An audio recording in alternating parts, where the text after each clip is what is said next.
Nobita के अस्त व्यस्त कमरे में सूरज की रोशनी आ रही है और उसके फुटौन को रोशन कर रही है, जहां वह गहरी नींद में पसरा हुआ है। डोरेमोन, हमेशा धैर्यवान, अपनी जेब से एक अजीब गैजेट निकालता है।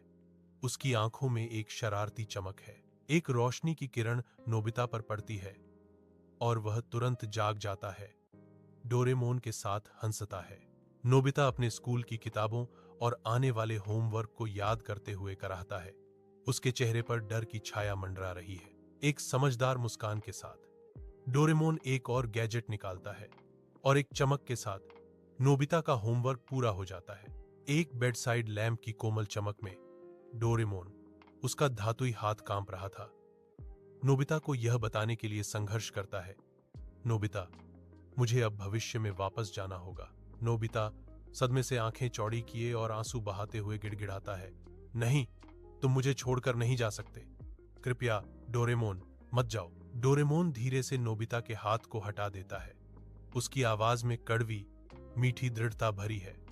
अब तुम्हें खुद पर निर्भर रहना सीखना होगा। नोबिता, तुम ठीक हो जाओगे। डोरेमोन नोबिता को एक कसकर खामोश विदाई गले लगाता है, फिर धीरे से बाहर निकल जाता है। नोबिता को अकेला छोड़ देता है।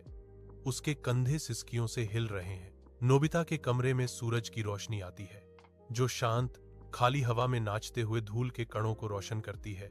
बीते दिनों की हंसी की एक मार्मिक गूंज। वयस्क नोबिता अपनी डेस्क पर बैठा है, कलम को कोरे कागज पर टिकाए हुए है, लेकिन उसकी नजरें दूर की यादों में खोई हुई हैं। वह एक फीकी पड़ी तस्वीर उठाता है, जिसमें एक छोटा नोबिता और डोरेमोन दिखाई देते हैं। दोनों शुद्ध, बेदाग खुशी से चमक रहे हैं। उनके चेहरे पर उदासी की एक लहर छा जाती है, क्योंकि वह धीरे से डोरेमोन की छवि को छूते हैं।